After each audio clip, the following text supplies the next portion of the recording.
Hey everyone, welcome back to Voices in Between. I'm Sam, and I'm here in the park with my friend Angel. What's up, Angel? Hey Sam, not too much, just enjoying the nice weather, and I guess ready to talk about something that kind of makes me uncomfortable. It's code mixing. Uncomfortable? Oh no, are you already mad because I said what's up instead of hello? No, not like that. I don't really like when people. This might be controversial, but I don't like when people mix languages, especially Spanglish and English. You know, Spanglish. Yeah, are you for real? That's so common in our city. I mean, all of the conversation sounds like, Mama, I'll be there ahorita, or something like that. Yeah, I know. That's exactly what bothers me. My parents. The thing is, my parents always told me that mixing languages sounded like wrong, right? So it showed me we didn't know. It sounded like we didn't know the proper way of speaking in Spanish.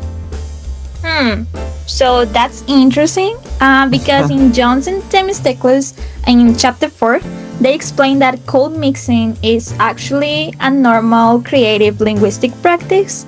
And it happens when bilingual speakers combine elements from two languages in one sentence or conversation, just like I did right now. I read that too. They say it's not a sign of confusion, but of linguistic competence. Still, it just feels kind of weird for me. Like when I hear people say "voy a hacer homework," it makes me cringe a lot. But you just did it right now. Okay, maybe I did, but I swear it was an accident. Well, in chapter 5, they talk about translanguaging.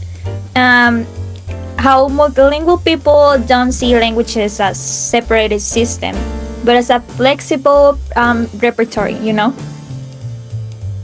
Yeah, that part was actually really cool. It made me realize that maybe Spanglish isn't just mixing randomly, right? It's a part of, especially here in Monterrey, it's a part of how we, well, not me, but people express regularly, right? It's their identity. Yeah, totally. Like for me, switching between English and Spanish is part of who I am. When I say that's so padre or I'm tired way, it just feels kind of natural. Yeah, but don't you ever feel like people are judging you when you say that? I mean, in public, that sounds so weird.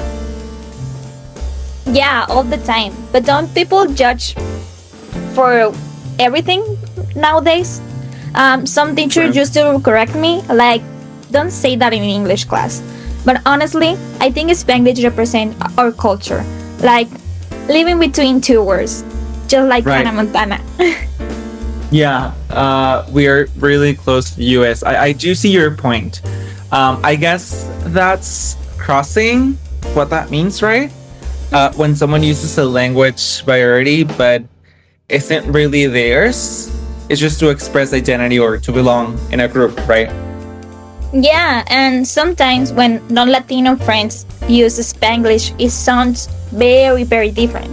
Like they are crossing into our speech or community just for fun. Yeah, I remember when my cousin last year lives in the US, came to visit us, right? He doesn't come that often. He said things like, vamos al mall, or está full of people. And my mom got mad and told him to speak properly. Yeah, that's such a common story. Many parents still think that mixing languages is incorrect, and but linguistically, it's just a sign of bilingual ability. Right, that's true. The book said that code switching, I think, code switching can show social meanings like solidarity, emotion, or even identity.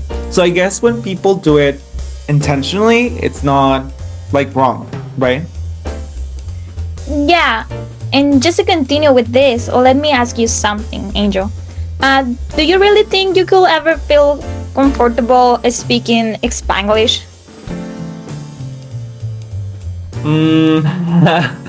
Well, maybe. I mean, just the thought of it right now, it just no, it makes me weird. Well, maybe. If I understood it as something like cultural, as you're mentioning, and not something to be ashamed of, like my parents see it that way. I think I could see how people in bilingual communities use it to connect. So maybe. I'm not saying yes or no, but maybe. Well, I'm glad to hear that at this point. And exactly, my grandma uses English words all the time. She say things like "ponte el suéter" or "vamos al shopping." That's how she learned English, by mixing, and I think that's incredible. Yeah, that's actually kind of sweet. I never thought of it that way. I guess it's more about context. Yeah, totally. And as I told you, in Jones and Themistocleous, it also says that context defines whether mixing is accepted or not. For example, in a school, it might seem informal, but among friends, it's identity building. So maybe I shouldn't get triggered every time I hear it, right? Exactly. Don't get triggered. Embrace the bilingual vibes. Sam, talking about this made me realize something. Maybe my parents just saw Spanglish as a threat, right, to our native language, Spanish.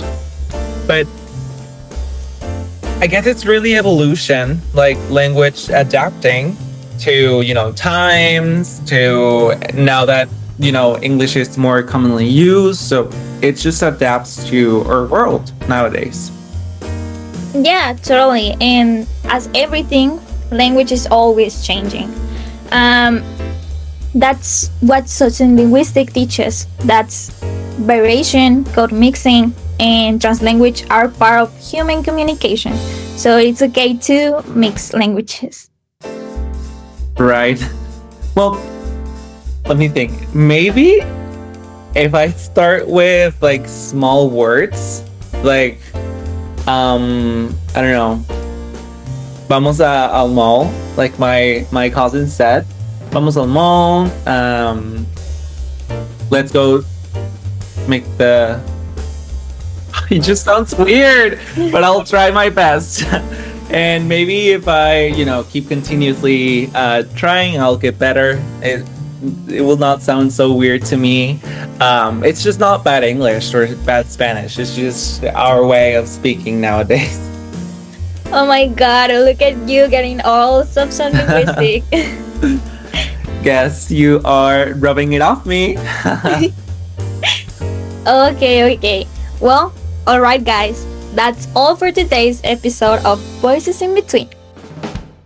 All right. Well, thank you guys so much for listening. And remember, however you speak, está excelente. Did I do it right? I think I did. Totally. Yeah. Stay bilingual and stay proud. And we see you next time. Adios, everyone. Now I cannot stop doing it. It really will be a problem. Bye, Well, chicos. bye. Thanks for watching. Bye-bye. Bye-bye.